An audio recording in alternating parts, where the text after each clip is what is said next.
sa Philippine Shop Store. Santa Cruz. DAVAO ni sir.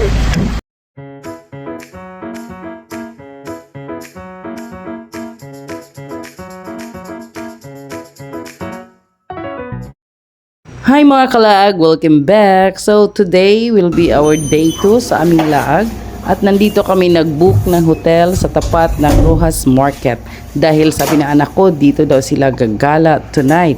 So mga kalaag, ito na ang aming hotel na na-book. Medyo mahal siya compared sa na-book namin last night.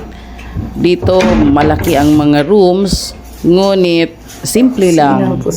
So ano ang nakapagpamahal dito is yung the place itself, dahil ito ang dinadayo ng mga tao, kaya nagmamahal din ang mga hotel sa tapat ng ROXAS Market.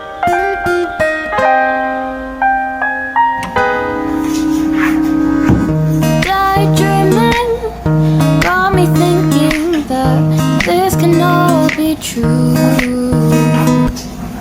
Speculating, long time waiting to hear a word back from you.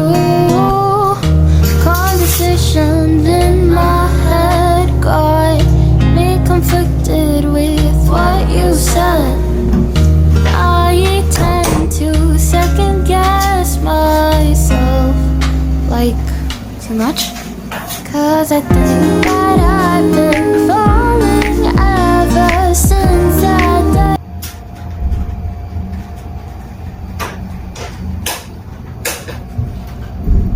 Ron, kitag sa mag-inagbed, di gini magtapad ani Ron. So ito ang pangalawang room para sa mga bata. Malaki din, kasing laki ng room namin. Ang itsura, ang design is almost the same, pero medyo attractive siyang tingnan kasi yung pangalan ng hotel ay naka ano diyan sa kanilang bedsheet, kanilang beddings. Same as sa amin na maraming mga cabinets, closet, pero wala naman kaming ilalagay. Maraming paglagyan, ngunit wala naman kaming ilalagay. Kasi yung iba mga gamit namin nandoon lang sa sasakyan sa ibaba.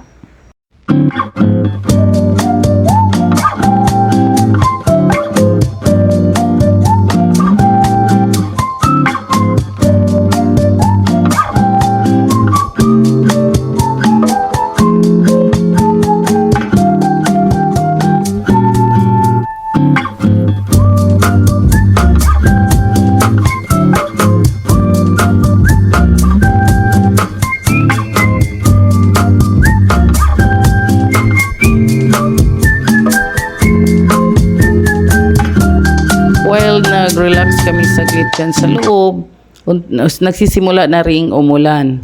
Nang nagutom na kami, naisa namin lumabas at maghahanap ng makakain. Ngunit paglabas namin, medyo malakas-lakas na ang ulan. Pero patuloy pa rin kaming pumupunta doon sa market. At ito ang aming nadatnan, napakalakas talaga ng ulan. At kusog tayo ang ulan, oh. Saan naman ang pagbaligyan nato ani?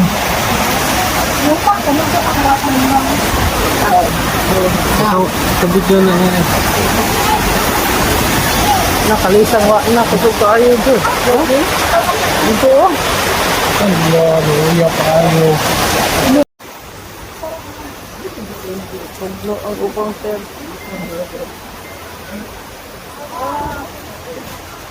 Bigyan makaplastada og ayos. The next day. Good morning mga kalaag. It's already 4:30 in the morning and we are about to go. Kaya naghahanda na kami sa aming sarili para makalis na kami ng pang 5 o'clock in the morning. Si Abby ay naliligo na, so ako naman ang susunod ngayon. Pero gusto ko pa matulog.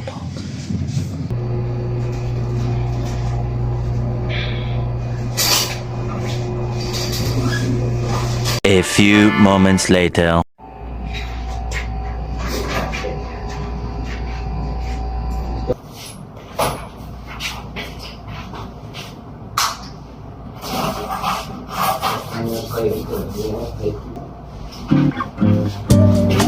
Dito muna ng tambay guys.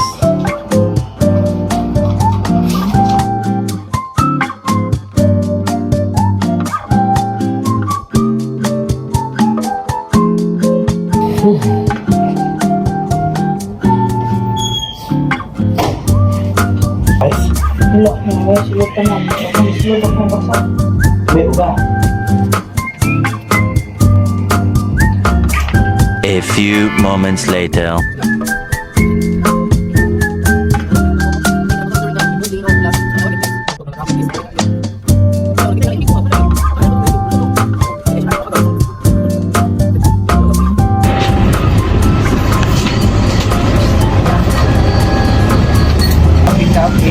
Kita man.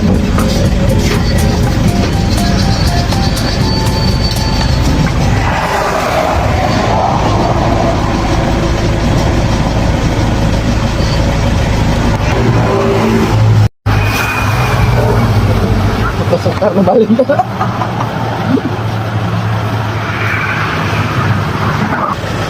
Wow. Park na pasakyan ha.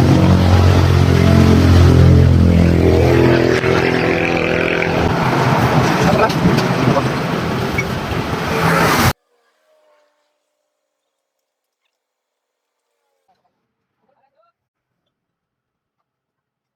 First time ako nagkapi-kapi ang ginami guys. Balik tayo.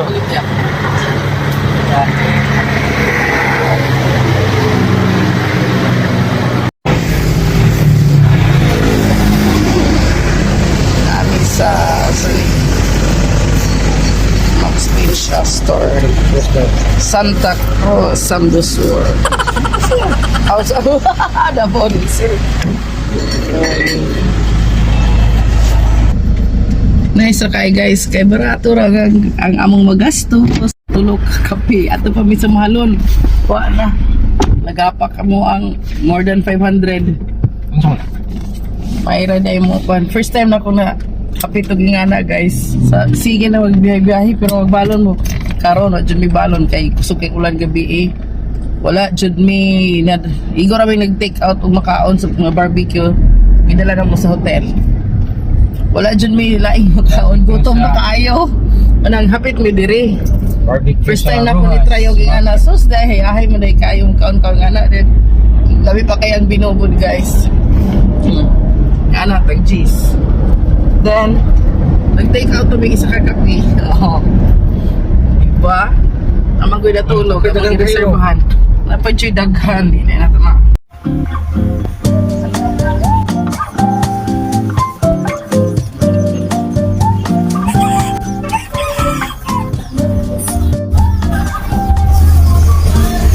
Nice kayo. Nice kayo presentation. Karon magamping ko ani nga dili mga dugbok. 50 pesos lang guys. Sa ilang lugar keeping ilang tawag ani sa uban. Baro na. Salmano pa dyan, kay in English man, banana crunch. Oh, kasaba crunch. Kasaba crunch. Banana crunch made out of kamuting kahoy. Sige, sayop guys.